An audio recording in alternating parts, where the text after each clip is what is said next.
এই পাজি সেলিমের যে কান্নাকাটি হাউমাউ করে জজের সামনেও যা করছিল, আমার মনে হচ্ছিল যদি ও বলতে পারতো, কথা তো বলতে পারে না, নৌকা বলতে গেলে হৌকা বলে, মুখ দিয়ে কথা এরকম বের হয় না।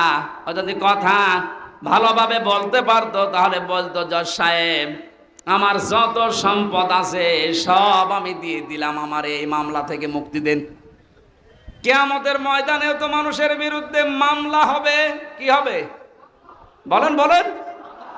এই মামলা থেকে, অভিযোগ থেকে অব্যাহতি পাওয়ার জন্য মানুষ নিজের সন্তান, স্ত্রী, ভাই, জ্ঞাতি গোষ্ঠী, সম্পদ আদি সব দিতে চাইবে, বিনিময়ে চাইবে যে আমারে মুক্তি দেন। আল্লাহ বলেন, কাল্লা ইন্নাহা লাযা, কখনোই না, তোর আমি লাজাই দেব। ও মাগুরাবাসী, লাজা কি? এটা জাহান্নামের একটা দরজার নাম। জাহান্নামে একটা দরজা 7টা, তার 3 নাম্বার দরজার নাম হচ্ছে লাজা। এত ভয়ঙ্কর, এত কঠিন এই জায়গাটা, আল্লাহ নিজে পরিচয় দিচ্ছে, নাজ্জাআতাল লিশাওয়া। এখানে প্রবেশ করার সঙ্গে সঙ্গে মানুষের চামড়া খসে যাবে। আমি কিছু ভয়ঙ্কর জায়গা দেখেছিলাম, রিমান্ড আমাকে নিয়েও গিয়েছিল যে এই জায়গায় মানুষের নখ তোলা হয়, এখানে মানুষকে মেশিনের ভেতরে দিয়ে পানির সাথে মিশিয়ে দেওয়া হয়, কিন্তু চামড়া সঙ্গে সঙ্গে খসে যায়, এরকম কোন জায়গা আমার নজরের সময় পড়েনি। অথচ আয়াত দ্বারা আল্লাহ জানিয়েছেন, নাজ্জাআতাল লিশাওয়া। কি করেন কি এগুলো মোনাজাতের আগে দেওয়া যায় না? আরে ভাই যা করে আমি তো দেখেন, যাবো তো জায়গা মতো।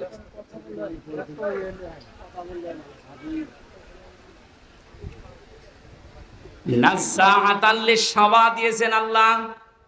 এ ঘরটা এমন ভয়ঙ্কর ভাবে আল্লাহ বানিয়েছেন, প্রবেশ করার সঙ্গে সঙ্গে আপনার চামড়াগুলো আগে খসে পড়ে যাবে। আল্লাহ পাক বলেন, এ ঘর কাদেরকে ডাকবে জানো মাগুরাবাসী? তাদউ মান আদবারা ওয়া তাওয়াল্লা। এই লাজা নামে জাহান্নামের দরজা দিয়ে আল্লাহ তাদেরকে প্রবেশ করাবে, আর দরজা তাদেরকেই ডাকতে থাকবে যারা সত্যের আহ্বান শোনার পরে অহংকার করে ঘাড় ঘুরিয়ে এদবার করে চলে গেছে। আর বাংলাদেশে এই প্রকৃতির মানুষ বেশি। সত্যকে সত্য জানার পরে, চোখে আঙ্গুল দিয়ে দেখানোর পরে অনেকে মানতে চায় না, বলেন না এ আমার দলের লোক না, এ আমার বাবার মুরিদ না, আমি মানি না। এরকম কথা দেশে আছে না নেই? তাহলে এ দেশের মানুষের জন্য লাজা নামক যে জাহান্নামের দরজা, এখানে প্রবেশ করার সম্ভাবনা বাংলাদেশে অনেক বেশি। যারা সত্যকে সত্য জানার পর অহংকার করে ঘাড় ঘুরিয়ে নেন, যারা এতবার করেন, যারা সম্পদ আদি জমা করে রাখে আর এগুলো সংরক্ষণ করা যায় কোন কায়দায়, সেই চিন্তা ভাবনায় মেতে থাকে। তাকান বাংলাদেশের দিকে, টাকা রাখার জায়গা হয়নি, বানিয়েছে বেগমপাড়া। ও মনে করেছিল এটা আমার সংরক্ষিত থাকবে, জমা করার পদ্ধতি দেখেছেন। একটা প্রকল্প চালু করেছে, 10 কোটি টাকা, 2 কোটি খরচ করে 8 কোটি খায়। একবারে তো হয় না, 4-5 বার করে ওইটা করে। যেখানে 10 কোটি টাকা হলে হয়ে যাওয়ার কথা, সেখানে 32 কোটি টাকা লাগায়। এভাবে টাকা পয়সা এমন ভাবে ওরা জমা করে, জায়গা পায় না তখন বাইরের দেশে রাখে, সুইস ব্যাংকে রেখে আসে। এই চরিত্র যাদের ছিল, এই মানুষগুলোকে লাজা ডাকবে। কি হয়েছে আপনার এই সম্পদ দিয়ে? কি হয়েছে আপনার এই সম্মান দিয়ে? এখন যে অপমান আল্লাহ আপনাকে করেছে, আপনার সম্পদ কাজে আসছে না, আর সম্পদগুলো বিপদের কারণ হয়ে দাঁড়িয়েছে। এখান থেকে আমাদের শিক্ষা নেওয়া দরকার, সামনে যারা এ পৃথিবীতে আসবে তারা যেন ওই রকম চরিত্রের না হয়। কথা বলেন ঠিক কিনা? কিন্তু যে মানুষগুলো দিনের জন্য জমা করেছিল, একদিকে দুনিয়া জমা করা আর একদিকে ইসলাম জমা করা, যে মানুষগুলো দিন জমা করেছিল, এই দেশে দিন প্রসারে দিন কায়েমে ভূমিকা রেখেছিল, তারাও তো জমা করেছিল। আল্লামা সাইদির নাম বলছে, আমি নিজে দেখেছি লোকটাকে। 10টা দিন আমি 10 মিনিট ছিলাম ওনার সাথে। এ মানুষটার যে আমল আখলাক আর যে হাসি, ওনাকে অনেকে বলছে মরে গেছে না, মরান, উনি শহীদ হয়েছে, কারণ ওনাকে মেরে ফেলা হয়েছে। ওনার মুখের ওই হাসি প্রমাণ করে যে ওনারে মেরে ফেলা হয়েছে। এর পিছনে আন্তর্জাতিক কিছু ষড়যন্ত্র আছে। যারা মেরেছেন যদি সত্যতা প্রমাণ করতে চান, ওই ডাক্তার মোস্তফা জামানকে নিয়ে আসেন। ওরা ডিম দেওয়া লাগবে না, শুধু ডিম দেখাবেন, সব বলে ফেলবেন। হ্যাঁ, কথা বলে না কেন? সুতরাং কোরআনের পাখিকে যারা বলেন, ভাবেন, মনে মনে করেন উনি মরে গেছে না, মরা না, উনি শহীদ হয়েছেন, উনি জীবিত, উনি আল্লাহর কাছে কিয়ামত পর্যন্ত খাবার পাবে। আর জালেম যারা, আপনি কি করলেন? আপনার দুনিয়াও শেষ, এই সম্পদগুলো এখন দুদুকে ধরবে, হিসাব দিতে দিতে তো মরবেন, আর পরকাল তো আপনার শেষই। কারণ কত মানুষের সম্পদ আত্মসাৎ করেছেন, এদের জবাব দিতে দিতে আপনার পরকাল শেষ। আল্লাহ আমাদের ওইরকম জীবন যেন না দেন, বলেন আমিন। পারিবারিক জীবন নিয়ে কয়েকটা জিনিস আমি ওখান থেকে নোট করেছিলাম জেলখানায়। তার ভেতর অন্যতম কারণ, ওখানে আমি দেখেছি অধিকাংশ মানুষের মামলাগুলো সাধারণ যারা, সব পারিবারিক জীবনের কারণে। হয় বউ পিটিয়েছে, নাই যৌতুকের কারণে, নাই বউ মেরে ফেলেছে। এখন যিনি জল্লাদ আছে কেন্দ্রীয় কারাগারে, যে ফাঁসি দেয়, আগে তো শাহজাহান জল্লাদ ছিল, এখন যে দায়িত্বে আছে ইলিয়াস, এই লোকটা 17 বছর ছিল সৌদি আরবে, এরপরে এখন 22 বছর পর্যন্ত ওর জেল। প্রথমে ফাঁসি ছিল, ওখান থেকে এখন যাবজ্জীবন জেল। 30 বছর বয়সে না 35 বছর বয়সে যেন জেলখানায় ঢুকেছে। 35 আর 17 আর 22 কত হয়? আমারে মাঝে মাঝে দেখা করতে এসে বলতো, হুজুর জীবনটা শেষ করে ফেলেছে এই মেয়ে লোকটার কারণে। বিয়ে করেছিলাম বড় আশা নিয়ে, বাড়িতে আসার পরে আমার মার সাথে বর কোনো মিল নেই, কিছু হলেই ঠোকামুখি করে, আর আমারে বলে আলাদা হওয়া লাগবে। মাকে, আর আমার বোন ছিল, বোনকে কিছু দিলেই ওর চোখ টাটায়। মা বোন যারা এসেছেন, আপনাদের মন আপনি উদার করবেন। আপনার নিজের মা, নিজের ভাই, নিজের বোনের জন্য যদি আপনার স্বামী খরচ করে, আপনি আরো বাহবা দেন যে হ্যাঁ খুব ভালো মানুষ। আর স্বামীকে যে ছোটবেলা থেকে 25 বছর 30 বছর পর্যন্ত ওর পেছনে শ্রম দিল, ওই মা বাবা ভাই বোনের পেছনে একটু খরচ করলে আপনার চোখ টাটায়, আপনি মানুষ। নবীজি বলেন, কোন স্ত্রী যদি চায় যে তার স্বামী বেশি দিন বেঁচে থাক, তার হায়াত বেড়ে যাক, তার সম্পদ, তার সম্মান দুনিয়ায় বেড়ে যাক, তাহলে সেই স্ত্রী যেন মাঝে মাঝে স্বামীকে বারবার অনুরোধ করে, স্বামী তুমি আর যাই করো অন্তত রক্তের সম্পর্কগুলো ঠিক রাখো। কিন্তু এরকম বউ এখন ঘরে ঘরে নেই। মা বোনেরা যারা এসেছেন, শুধু নামাজ পড়া, রোজা করার, কালো বোরকা পরা ইবাদত না, এটা পারিবারিক জীবনের ইবাদত। এই ইবাদতটা আজ বাংলাদেশের 100টার 98টা পরিবারে নেই। বেশি বলে ফেললাম না? এটাই।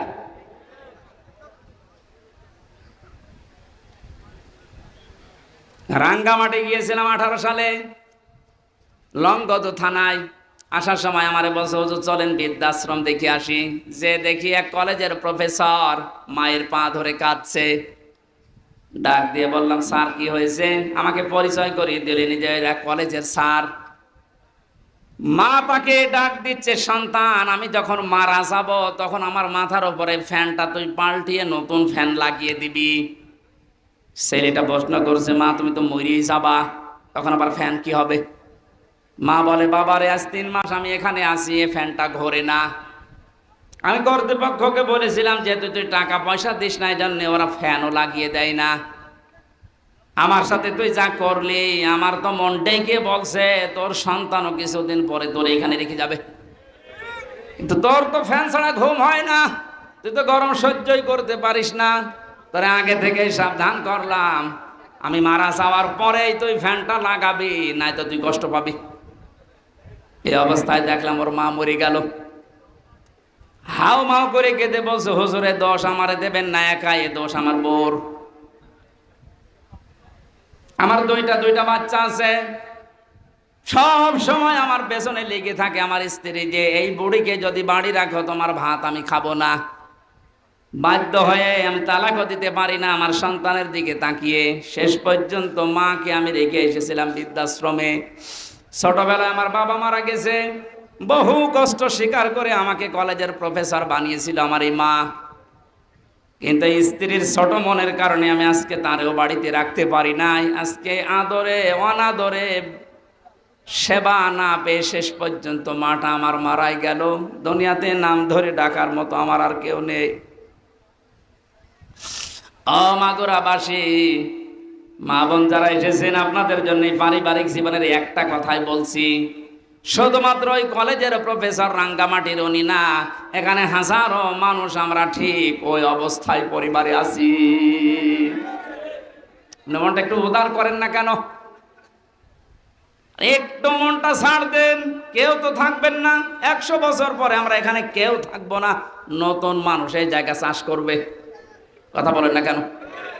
সুতরাং আমরা যেন ধরা না খায় আখেরাতে, ওই রকম জীবন ওই রকম তৈরি করা দরকার আমাদের সবার। এজন্য পারিবারিক জীবনে ওনার যা দেখলাম এই ইলিয়াসের, ওই লোকটার জীবন তো শেষ হয়ে গেল একটা মেয়ে লোকের কারণে। শেষ পর্যন্ত ঘ্যানর দেখে একদিন একটা থাপ্পড় দিয়েছিলাম, ও ছাতা গেছে মরে। এই কারণে আমার এখন যাবজ্জীবন জেল।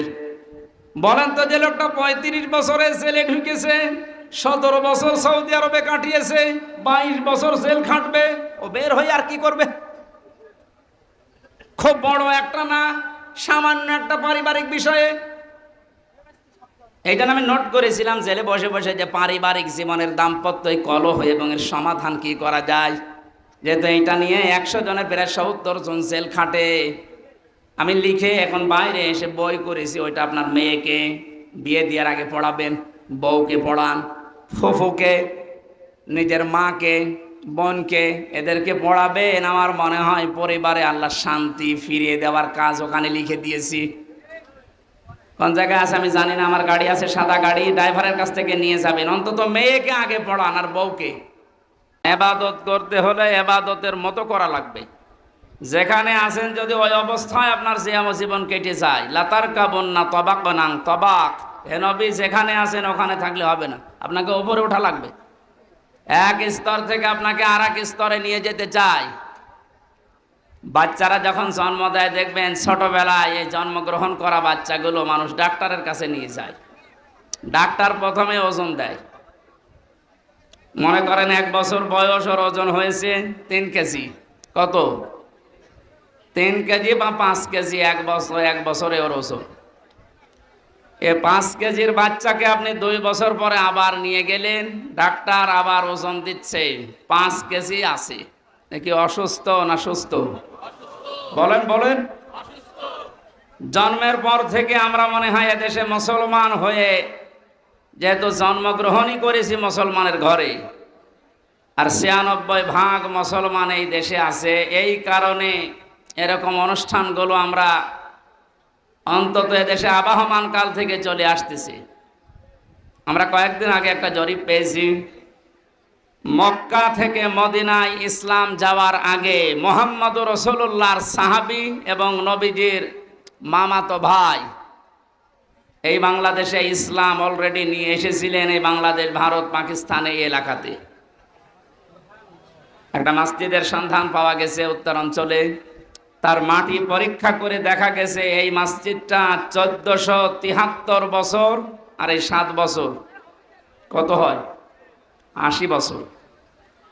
আপনি নবীজির জন্মের যে হিসাবটা আছে যদি হিসাব করে দেখেন, যারা গবেষণা করছে তারা বলছে যেই সময় এই মসজিদের এখানে প্রতিষ্ঠা, মৃত্তিকা গবেষণাগারের রিপোর্ট অনুযায়ী বিশ্ব নবী ওই সময়ও দুনিয়ায় 3 বছর বেঁচে ছিলেন। তার মানে নবীজি এই পৃথিবীতে জীবিত থাকতেই এই দেশে ইসলাম চলে এসেছে। কথা বুঝতেছেন?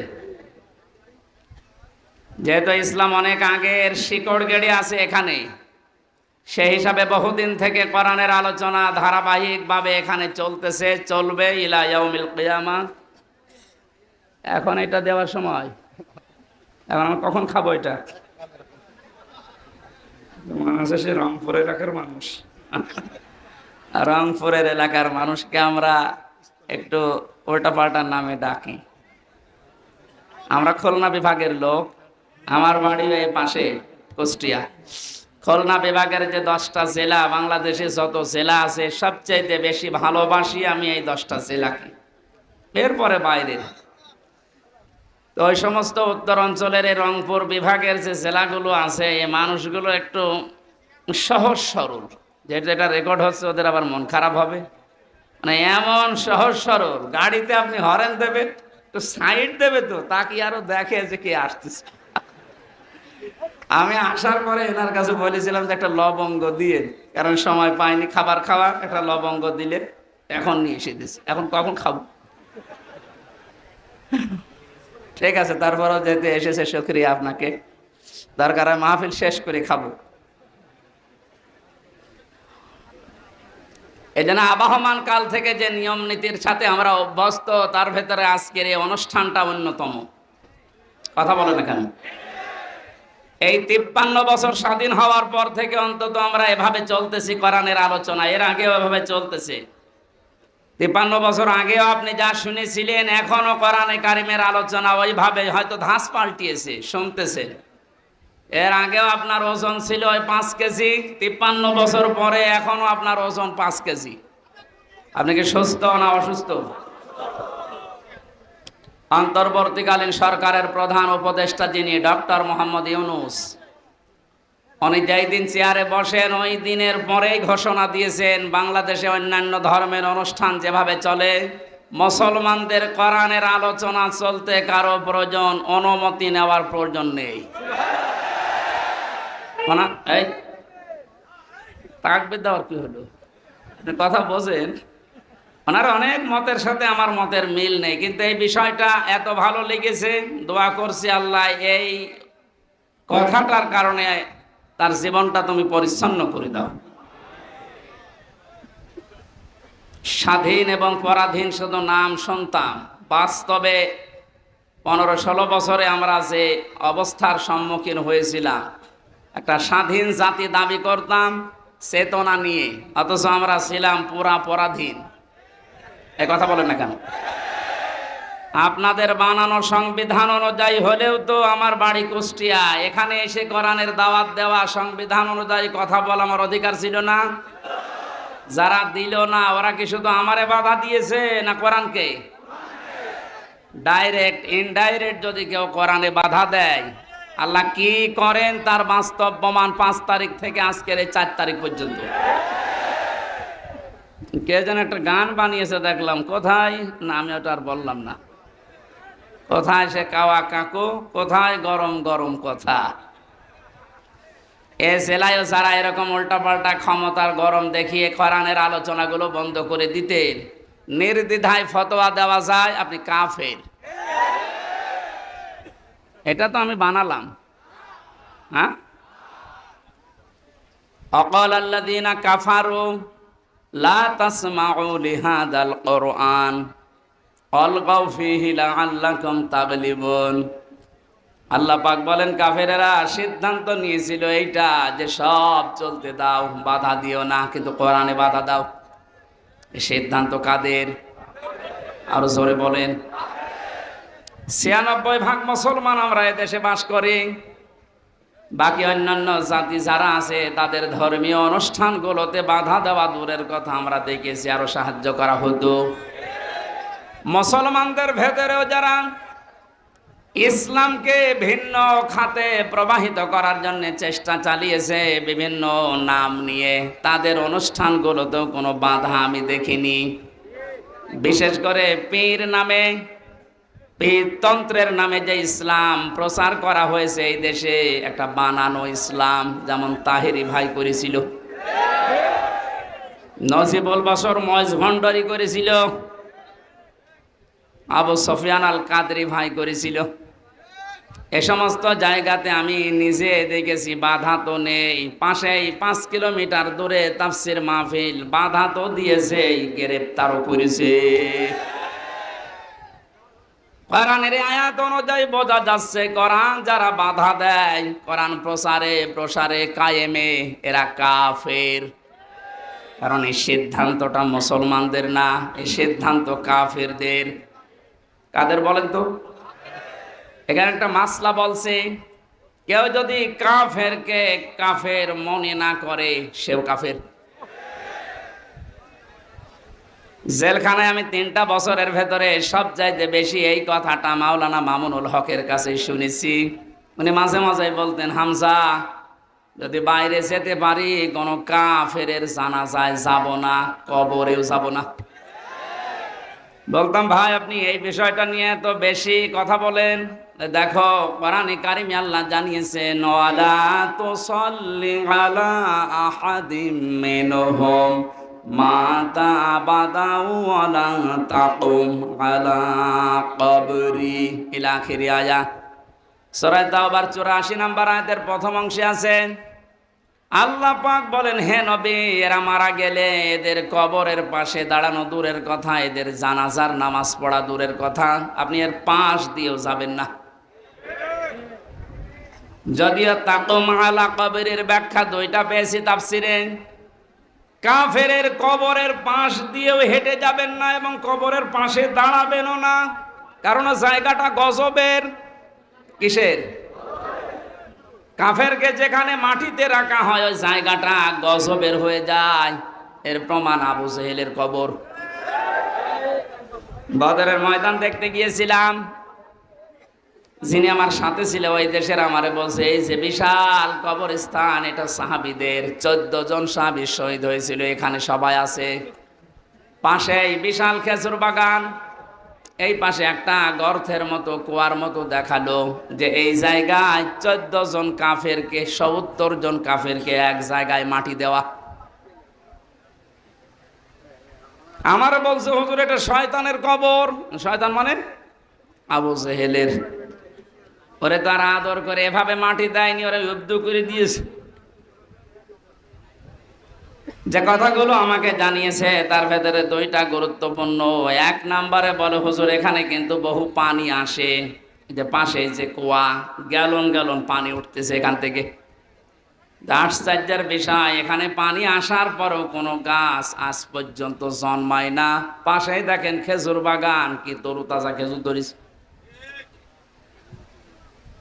আপনার কি মনে হয় ওকে আল্লাহ আপেল খাওয়াচ্ছে?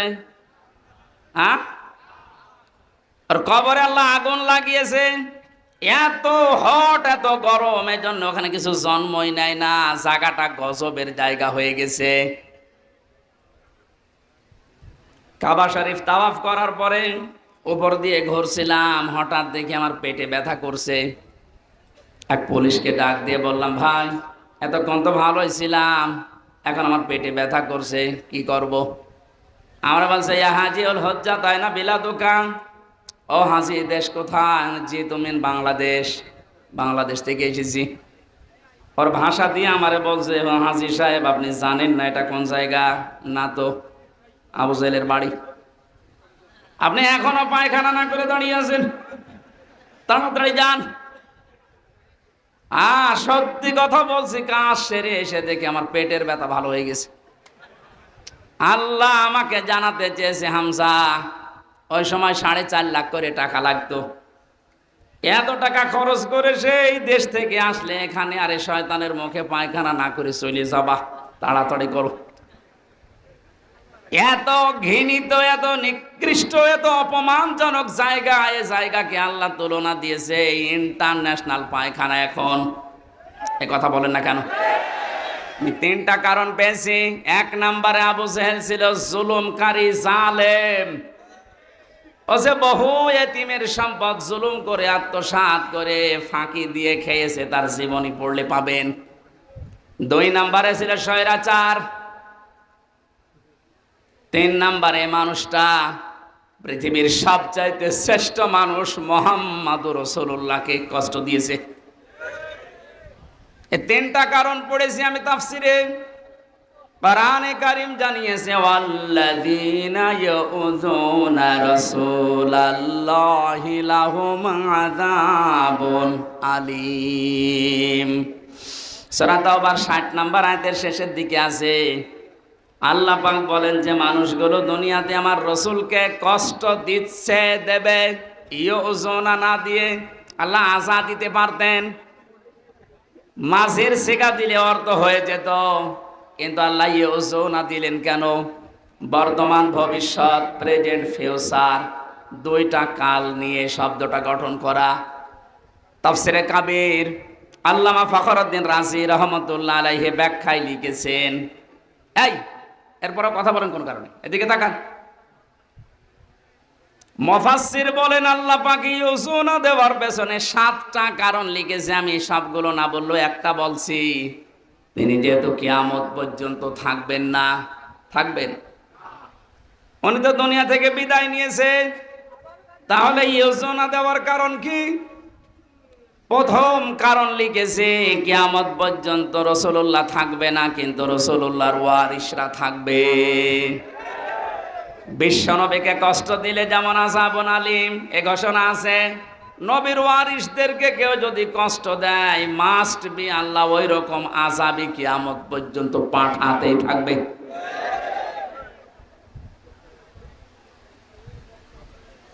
এই আয়াত অনুযায়ী বোঝা যাচ্ছে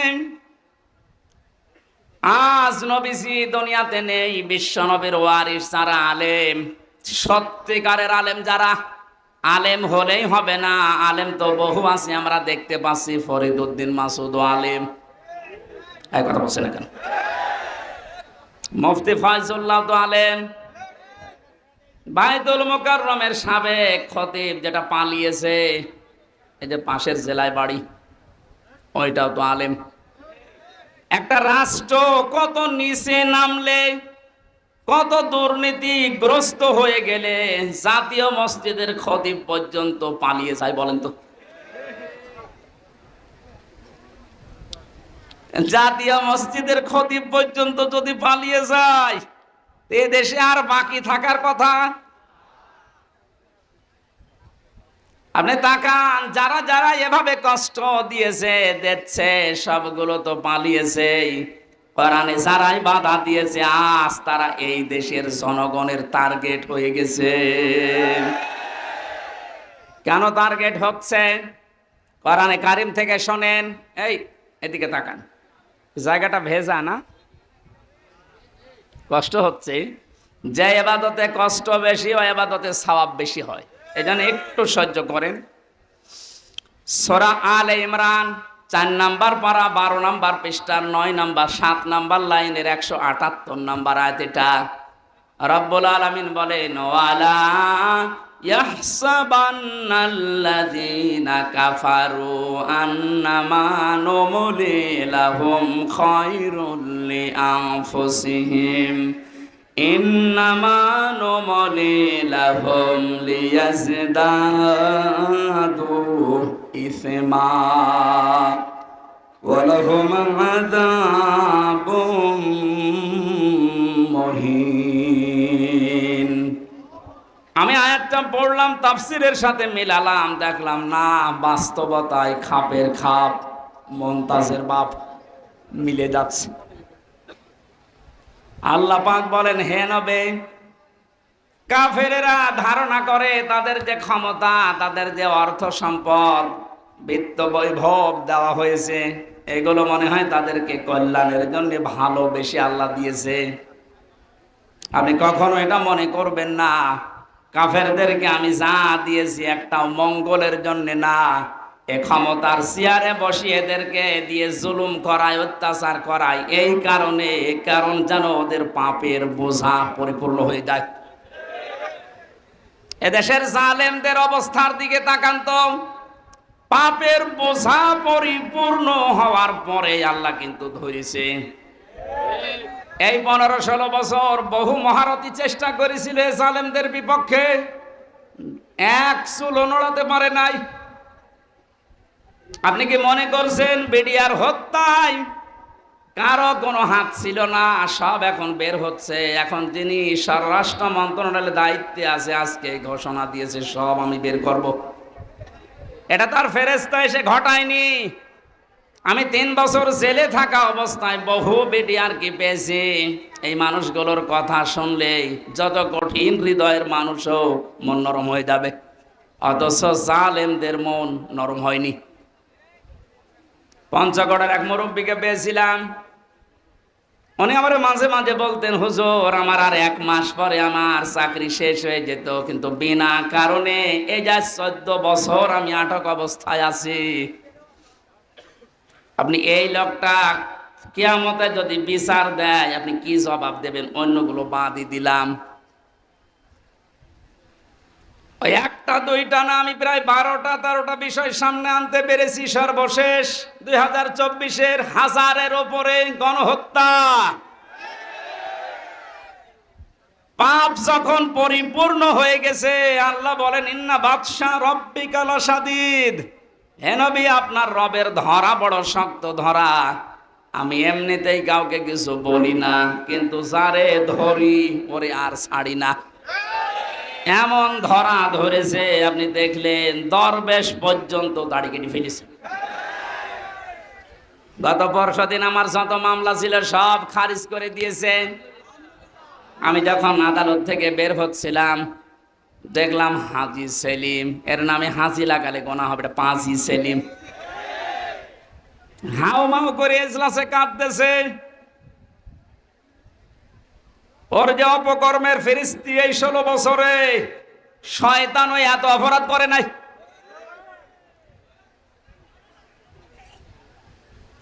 এমন ধরা আল্লাহ ধরেছে, অপমান কারে বলে আয়াতের শেষে ছিল আলাহুম আযাবুম মুহিন। আল্লাহ পাক বলেন আমি তাদেরকে অপমানজনক শাস্তি দেব, যেটার বাস্তব প্রমাণ কালামানিক। এরকম অপমান মনে হয় ফেরাউনও হয়নি। ফেরাউন ডুবে মরে গেছে, কিন্তু ওর বিসি হলে এর বিসি পর্যন্ত শেষ। আর কি হারাবেন আপনি? আর বিসি না উড়ে গোড়া থেকে উড়ে গেলে ভালো হইতো। যতগুলো অপমান আমরা দেখতে পেলেন, এই যে হারুন আঙ্কেল 3 ইঞ্চি, এই লোকটা অপমান হওয়ার পেছনে আমি যতটুকু দেখেছি, আমার সাথে ওই ছোট হুজুরটা ছিল প্রথমে 2 মাস, ওই যে মাদানি রফিকুল ইসলাম মাদানি মাওলানা আমারে বলছিল হামজা ভাই, ভাই বলে এই জন্য কারণ ওর বয়স আমার বয়স সেম সেম। ও দেখতে ছোট কিন্তু বয়স আছে। এখন তোর বয়স 30 আর আমার 32। আমারে বলছে হামজা ভাই আমার রিমান্ডের নামে নিয়ে গেল আমার হাতের ছিলে, রাত 12:30 1টার দিকে 2 পাশে ব্লক করে পুরা উলঙ্গ করেছে। আমারে 1 টুকরা কাপড়ও আমার শরীরে নেই, হাফ প্যান্ট ছিল ওইটাও খুলে নিয়েছে। আমার হাতে একটা সিগারেট ধরিয়ে দিয়েছে, পাশে একটা অর্ধ উলঙ্গ মহিলা কোত্থেকে নিয়ে এসে দাঁড় করিয়ে ছবি তুলছে, বলছে এটা সকালে ছড়িয়ে দেব, মানুষ বুঝবে যে হুজুর কত খারাপ। আমার বলছে হুজুর আমার এত অসহায় মনে হচ্ছিল নিজেকে, চোখের পানি ফেলে কাঁদলাম, ডাক দিয়ে বললাম মাবুদ তোমার কোরআন আমি 100 ভাগ বিশ্বাস করি। তুমি যা দেখলে, তুমি যা দেখলে, যা শুনলে, আমি তো জানি আমি কিচ্ছু জানি না বিষয়। আমাকে যে প্রশ্নগুলো করে এর সাথে আমি ন্যূনতম জড়িত না। সন্ত্রাস বিরোধী আইনে মামলা দিয়েছে উল্টাপাল্টা করে। এক এসআইকে ডাক দিয়ে বললাম ভাই আমার সাথে আপনারা যা করছেন, রাস্তা তো ব্লক করা, কেউ আসতে পারে না, হারুন স্যার কি জানে? ওই এসআই বলছে হারুন স্যার জানে না মানে উনি তো করাচ্ছে। আকাশের দিকে মুখ দিয়ে বললাম বাবু তোমার আরশের দিকে আমি মুখ করে আমি ছোট হই, কিন্তু আমি একজন আলেম, আমি এখন মজলুম। আর নবীজি জানিয়েছেন মজলুমের দোয়া আর আল্লাহর ভেতরে কোনো পর্দা থাকে না। এই বাস্তবতা এবং বিশ্বাস নিয়ে তোমার কাছে বলছি আল্লাহ, জীবনে তোমার কাছে যদি কিছুই কবুল না হয় তবে এই কথাটা তুমি একটু শোনো, আমাকে যেভাবে অপমান করেছে যার নির্দেশে তাকে তুমি কিছু দেখিও। আল্লাহ দেখিয়েছেন জীবিত অবস্থায় 3 ইঞ্চি, মহিলারা পর্যন্ত এখন জিকির করছে 3 ইঞ্চি 3 ইঞ্চি। আর কত নিচে নামাবে বলেন? এ তো গেল 3 ইঞ্চির হিসাব। আমার মনে হয় যে চেহারা এখনো লুকিয়ে আছে, যদি রাস্তাঘাটে জনগণ পার পিটিয়ে মেরে ফেলবে। এই জালেমকে যদি কেউ সাহায্য করে কথা দিয়ে, সমর্থন দিয়ে, সাপোর্ট দিয়ে, সে আল্লাহর নবীর দল থেকে খারিজ হয়ে কাফের হয়ে যায়। কত বড় ভয়ঙ্কর কথা, তিরমিজি শরীফের হাদিস। কেউ যদি জালেমকে সাহায্য করে, সহযোগিতা করে কথা দিয়ে, সাপোর্ট দিয়ে, যেভাবেই হোক যদি জালেমকে কেউ সহযোগিতা করে, নবীজি জানিয়েছেন সে আমার উম্মত থাকে না। বাংলার মুসলমানেরা, নবীর উম্মতের বাইরে যারা, তারা কি? আরো জোরে নাম ধরা লাগবে। আর সুতরাং জুলুমের সাথে যারা জড়িত ছিলেন, বাংলাদেশ জামাত ইসলামের শ্রদ্ধাভাজন আমির ডাক্তার শফিকুর রহমান ঘোষণা দিয়েছেন, আমরা সাধারণভাবে আমাদের কোনো অভিযোগ নেই, আমাদের রাজনৈতিক দল হিসাবে যত জুলুমের শিকার মাফ করে দিলাম, কিন্তু ব্যক্তিগতভাবে যদি কেউ জুলুমের শিকার হয়ে থাকে আরও যদি প্রতিশোধ নিতে যায়, ওই পরিমাণ আমাদের পক্ষ থেকে বাধা নেই। সেই হিসাবে আমি যেহেতু ভিকটিম, আমরা মাটির নিচে রেখেছিল আয়না ঘর, শুধু আপনি নাম শুনেছেন, আর আমি ছিলাম ওখানে 3টা বছর আমাকে ফাঁসির কন্ডেম সেলের ভেতরে তালাবদ্ধ করে 24 ঘন্টা আটক রাখতো সিসি ক্যামেরা দিয়ে। কেউ যেন আমার সাথে কথাও না বলে, দেখাও না করে। এমনকি কারারক্ষী 2-1টা একটু ভালো ছিল, সবাই তো আর একরকম না। 2-1জন এসে যদি একটু সালাম দিত, ওই যে উপর থেকে ক্যামেরা লাগানো, ওর চাকরি পর্যন্ত চলে যাবে, এইরকম সিস্টেম করেছিল। এত কড়াকড়ি আপনি কেন করলেন? এই জুলুমের সাথে যারা নিযুক্ত ছিল, টপ টু বটন যেই কয়টা, যেহেতু পরশুদিন মামলা পুরাটা আদালত খারিজ করে দিয়েছে, কোনো দোষ আমার পাইনি, তাহলে বোঝা যাচ্ছে বিষয় আমি কিছু জানি না, আমি পুরা নিরপরাধ। কথা বলেন না কেন? নিরপরাধ মানুষকে যারা বেকার 3টা বছর শাস্তি দিল, তাদের বিরুদ্ধে এখন এরকম 3 বছরের শাস্তি আমিও চাই। এখানে কাউন্টার টেররিজমে আছে, কাউন্টার টেররিজমে যারা আছে, এটা মনিরুল, আসাদুজ্জামান, ডিসি মান্নান, বাকিগুলোর নাম আমি নিলাম না, কারণ ওরা অত নিচে নামে নাই। আর একজন নেমেছিল আমার মামলার আয়ু মিজান। গত পরশুদিন আমি কল দিয়েছিলাম যে মামলা তো সব শেষ হয়ে গেল, খারিজ করে দিয়েছে আদালত। বিচারপতি ওটা দেখে বলছে কি দিয়ে বিচার করব, কোনো মাল ম্যাটারিস নেই, যা সব বাদ।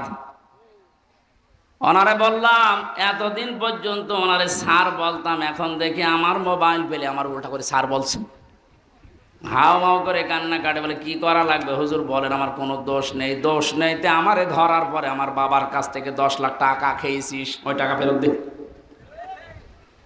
সবচাইতে বড় বিষয়, যেহেতু আদালতের মাধ্যমে আমি নির্দোষ প্রমাণ হয়েছে, আমার কোনো দোষ নেই, 3টা বছর আমার জীবন থেকে যারা নষ্ট করেছেন, এর সাথে যারাই জড়িত ছিলেন, তাদেরও জীবন থেকে আমি 3 বছর নষ্ট করতে চাই। এইটাই নাই বিচার। এটা যদি আপনি না করেন, আগামীতে যারা আসবে এরকম হাজারো হামজার নামে ওরা কারণে অকারণে মিথ্যা সত্য মিলিয়ে মামলা দিয়ে বছরের পর বছর আটক করে রাখবে। এই জন্য যে মানুষগুলো 5 বছর 7 বছর 10 বছর জেলে থাকার পরে কোনো দোষ পায় না, শেষে খালাস দিয়ে দেয়, এর সাথে যারা জড়িত মামলার আয়ু থেকে শুরু করে উপর পর্যন্ত প্রত্যেকের বিচারের আওতায় আনা লাগবে। কোন কারণে কিছুই পেলি না, ওর 10টা বছর নষ্ট করলি, তুই বড় জালেম। জালেমের কথা এই কারণে বলছি, কারণে শব্দটা শুনতে যত সহজ মনে হচ্ছে, বিষয়টা অত সহজ না।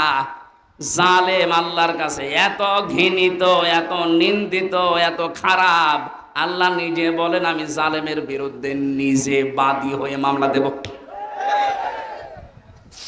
সূরা শুরা 42 নম্বর আয়াত, 25 নম্বর পারার 6 নম্বর পৃষ্ঠার 13 নম্বর লাইনে আছে, ইন্নামাস সাবিলু আলাল্লাযিনা ইয়াযলিমুনান নাস, ইলা আখির আয়া। আল্লাহ পাক বলেন অবশ্যই আমি আল্লাহ মামলা দেব। ওই আল্লাহ নিজে মামলা দায়ের করবেন, নিজে কেস করবে, নিজে অভিযোগ দায়ের করবে ওই সমস্ত মানুষদের বিরুদ্ধে, ইয়াজলিমুনান নাস, যারা মানুষ হয়ে মানুষের উপরে জুলুম করেছেন। জালেম যারা, এটা রেকর্ড হচ্ছে, আপনিও শুনতেছেন, যেখানেই লুকিয়ে আছেন কান খাড়া করে শোনেন। জালেম যারা, তাদের দুনিয়াও শেষ, আখিরাতও শেষ। আপনার আর বাঁচার মতো কোনো লাইন নেই যতক্ষণ পর্যন্ত এই মাজলুমরা মাফ না করবে। আর আমার তো যতটুকু বাস্তবতায় ধারণা আমি দেখেছি, বাংলাদেশের 18 কোটি মানুষও যদি আপনাকে মাফ করে দেয়, আয়না ঘরের সাথে যারা জড়িত ছিলেন, ব্যারিস্টার আরমানের বউ আপনাকে মাফ করবে না।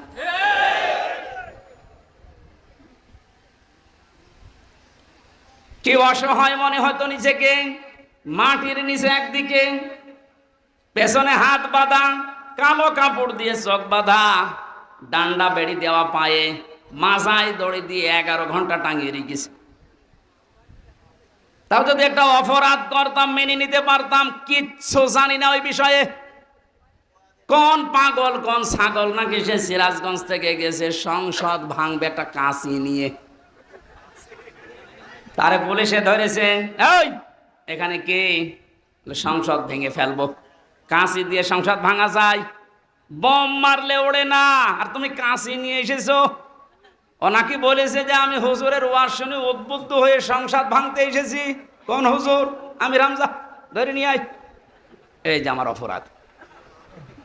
আমি বারবার বলার চেষ্টা করেছি 164-এ ম্যাজিস্ট্রেটের কাছে, স্যার আমার ওয়াজ আপনার মোবাইলও আছে, আপনি দেখেন তো আমি কোন ওয়াজ করলাম যে আমার ওয়াজ শুনে উদ্বুদ্ধ হয়ে সংসদ ভাঙতে গেল। বলে আমার হাত বাঁধা, কিছু করার নেই। বিচার ব্যবস্থা কোথায় নামিয়েছেন আপনি? এই ব্যবস্থার কারণে হাজার হাজার মানুষের জীবন নষ্ট করেছেন, দুনিয়া থেকে পর্যন্ত বিদায় করে দিয়েছেন। হাজী সেলিমের যে টর্চার সেল পুরান ঢাকায়, ওখানে নাকি মাটির নিচে যেখানে অত্যাচার করতো, ওখানে অনেক হাড় গোড় পাওয়া যাচ্ছে, তার মানে অনেক মানুষের মৃতদেহ আছে। আর শয়তান কালকে দেখলাম কাঁদতেছে এজলাসে, আমি কিছু জানি না। জানি না মানে ওরা ডিম দেওয়া দরকার। জালেমদের কোনো ছাড় নেই, যারা এই জালেমদের সহযোগী ছিল, একটাকেও যেন ক্ষমা করা না হয়। 1628 জন মানুষ দায়িত্বে ছিল। মেন জালেম সে, তার পক্ষে ছিল 1628 জন চেয়ারধারী লোক। এদের একটারও বিচার না করে ছাড় দেওয়া যাবে না। যদি ছাড় দিয়ে দেন, আগামীতে কিন্তু এই জুলুম আবার আসবে। এই জন্য বাংলাদেশ জামাতে ইসলামের যিনি শ্রদ্ধাভাজন আমির ডাক্তার শফিকুর রহমান একটা ঘোষণা দিয়েছে, আমরা এক জালেমের কাছ থেকে মুক্ত হয়ে আর কোন জালেমকে দেখতে চাই না। এ কথাটা অনেকেই নিজের গায়ে পেতে নিয়েছে। আরে ভাই, উনিকে আপনার নাম ধরে বলেছে, তাহলে আপনি নিজে জুলুম করবেন এরকম আশায় আছেন, এই কারণে নিজের নামের দিকে নিয়ে নিচ্ছেন।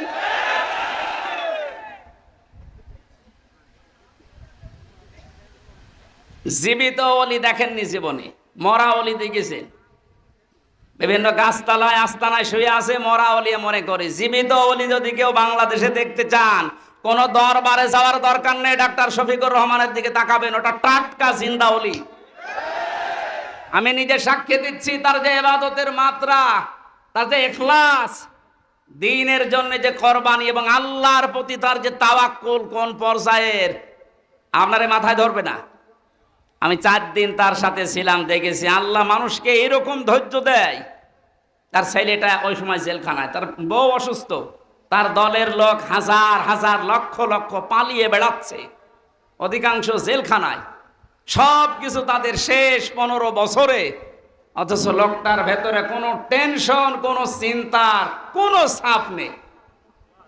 এত কষ্ট করে জেলখানায় থেকে হাজিরা দিয়ে যখন আদালত থেকে আসতো, বলতাম স্যার একটু ঘুমিয়ে নেন। এই যে 12-13 ঘন্টা 15 ঘন্টা পর্যন্ত এত কষ্ট করে এসে কিছুক্ষণ তেলাওয়াত, কিছুক্ষণ জিকির, কিছুক্ষণ দরুদ শরীফ পড়ে কয়েক ঘন্টা ঘুমিয়ে, এরপরে দেখতাম তাহাজ্জুদের নামাজে যতটুকু পারে পড়ে, এরপরে উনি যে সেজদায় পড়ে যেত 30 মিনিট, 40 মিনিট, 50 মিনিট, 1 ঘন্টা, 1.5 ঘন্টা একটা সেজদায় কাঁদতে কাঁদতে, মুরব্বী মানুষ, চোখের ভুরু পর্যন্ত পাকা, দাড়ি পাকা, ভিজে ভিজে পানি পড়ছে সেজদায়। আপনি ওলি দেখতে চান, অধিকাংশ গুলো ফজরের নামাজ পড়ে না। আর এই লোকটার তাওয়াক্কুল আর কষ্ট শিকার দেখেছেন কোন পর্যায়ের। একদিন বলেছিলাম যে স্যার, এখানে দুষ্ট কিছু মানুষ আছে, তারা মোবাইল নিয়ে এসে দেয় চুরি করে। এটা রেকর্ড হচ্ছে তো, এই জন্য গোপন কথা বলা যাচ্ছে না। এই ভেতরে আবার ঝামেলা বেড়ে যাবে না। ওখানে সব ধরনের সিস্টেম করে মানুষ, কি করবে এখন, অসহায় তারা। বললাম যে আপনারা আমি ওইভাবে একটা ছোট মোবাইল নিয়ে এসে একটু বাড়িতে খোঁজ নেন। আমারে বলছে হামজা কার খোঁজ নেব? কেন? আপনার ছেলে, আপনার বউ অসুস্থ, আপনার দলের লোক সব পালিয়ে বেড়াচ্ছে। আমারে যে কথা শুনিয়েছে আমার জীবন ভরে গেছে। আমারে বলছে হামজা, ধরা পড়ার সময় আমি নিজেই প্রস্তুতি নিয়েছিলাম, 24 ঘন্টায় আমি প্রস্তুতি নিয়ে থাকি কখন ওরা আমারে ধরে নিয়ে যাবে। ধরে যখন নিয়ে এসেছে, আসার সময় আমি সব আমার আল্লাহর কুদরতি হাতে দিয়ে এসেছি। এই কঠিন পরিস্থিতিতে এই কথা মুখ দিয়ে বের হওয়া অত সহজ না, আপনি যত সহজ ভাবতেছেন। কোরআনে কারীম জানিয়েছে, ইন্নাল্লাযীনা ক্বালু রাব্বুনাল্লাহ সুম্মা ইসতাকামু তাতানাজ্জালু আলাইহিমুল মালাইকা আল্লা তাখাফু ওয়া লা তাহজানু।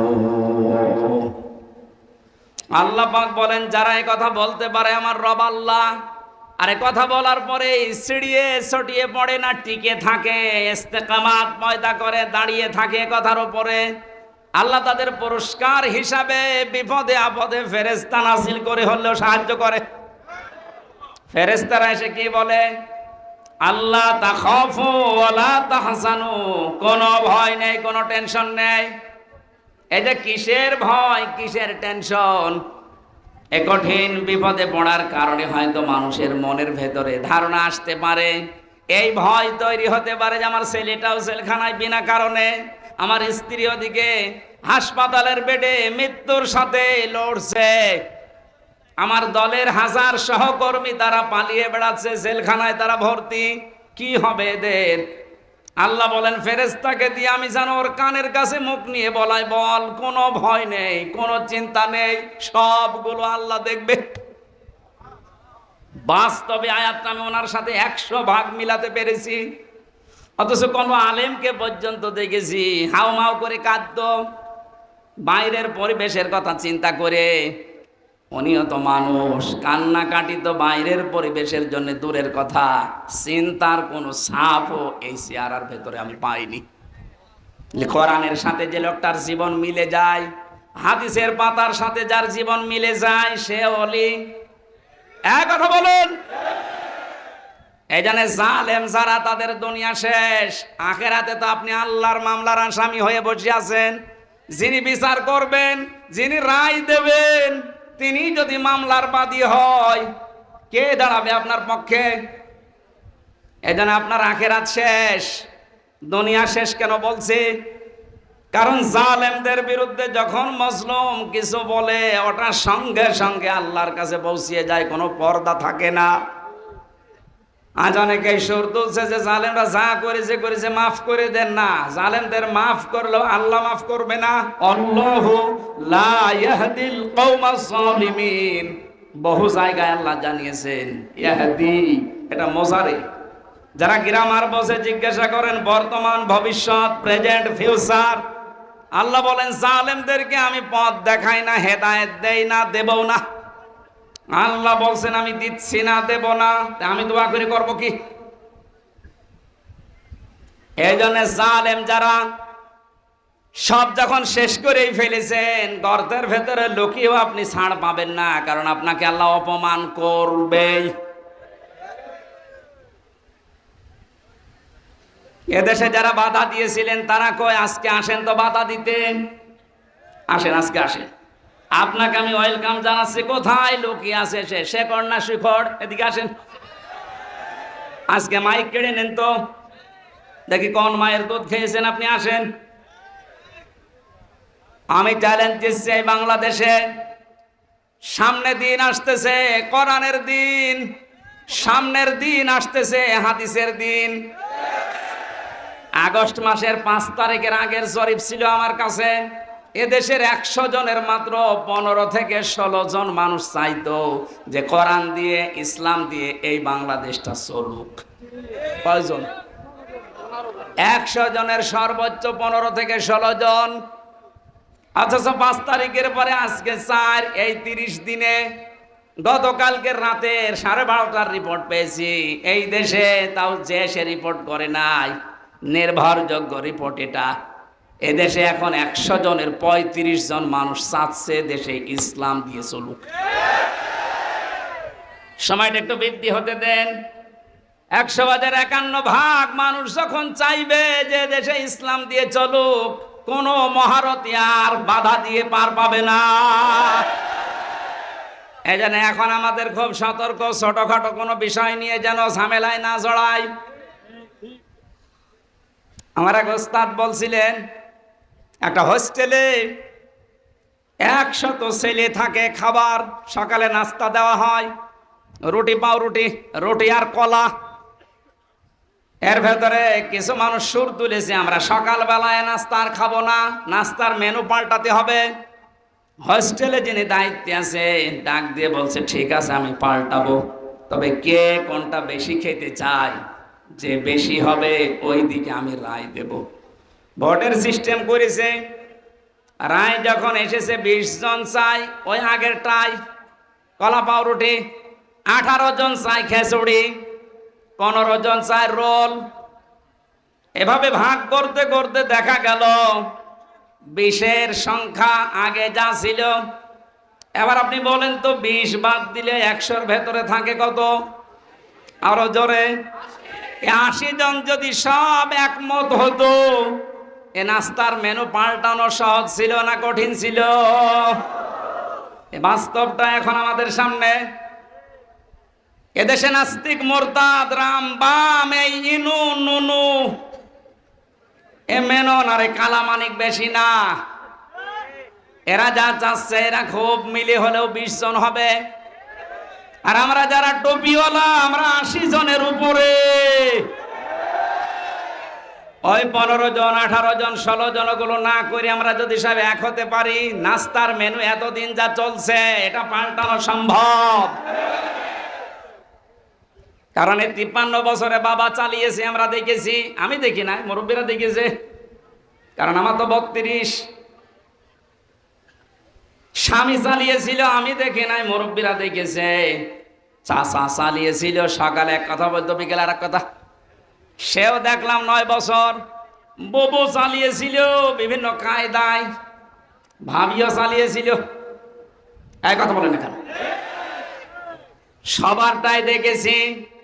এখন শুধু বাকি আছে এ কোরআন দিয়ে সংসদ চললে কেমন দেখা যায়।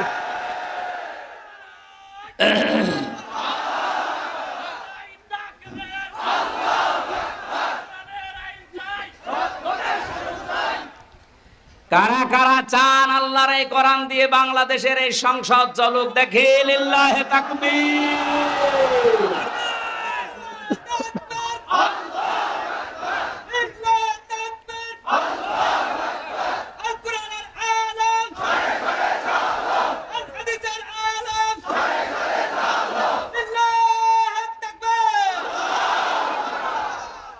এই জন্য আমরা 80 জন যেহেতু আছি, আমরা যেন এই মত পার্থক্য ছোটখাটো বিষয় নিয়ে, কেউ 15 জন, কেউ 16 জন, কেউ 18 জন, তাহলে কিন্তু ওই 20 যা এসেছে ওইটাই থেকে যাবে। হ্যাঁ, কথা বলেন না কেন? আমরা আর কোনো ছোটখাটো বিষয় নিয়ে মত পার্থক্য করতে চাই না। আমাদের এক, যে কোরআন দিয়ে সংসদ চলবে, সেই আসুক। এটা অনেক জালেমরা তো বুঝেছিল, পালিয়েছে। অনেক মুনাফিক এখন অনেকে মুনাফিকি করছে, বুঝতেছে, এই জন্য সুর তুলছে, না এভাবে আর চলতে দেব না, তাড়াতাড়ি তাড়াতাড়ি। কিসের তাড়াতাড়ি? আপনি কি স্বাধীন করে দিয়ে গেলেন? যারা স্বাধীন করেছে তারা যা বলবে তাদের ওটা অনুযায়ী দেশ চলবে। এদের যদি 3 মাস হয়, 3 বছর হয়, 6 বছর হয়, 10 বছর হয়, হোক, কোনো অসুবিধা নেই।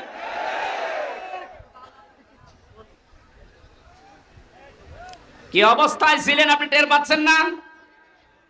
কয়েকদিন আগে বাংলাদেশ জামাত ইসলামী কুষ্টিয়া জেলা শাখার উদ্যোগে 500 আলেমকে ডাক দিয়েছিল, সব ঘরনা।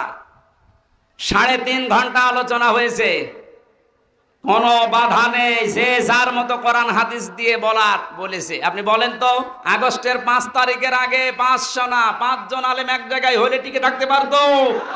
কোথায় ছিলেন আর কোথায় এসেছেন? মুনাফিকি করা বাদ দেন। জীবন যারা দিয়ে গেল, আজ ওদের বিরুদ্ধে অনেকে ফতোয়া তুলছে। বৈষম্য বিরোধী ছাত্র আন্দোলনে যারা শহীদ হয়েছে, এরা নাকি শহীদ না, বুক পেতে আত্মহত্যা করিস। শয়তানি করার জায়গা পাচ্ছ না। শহীদ যারা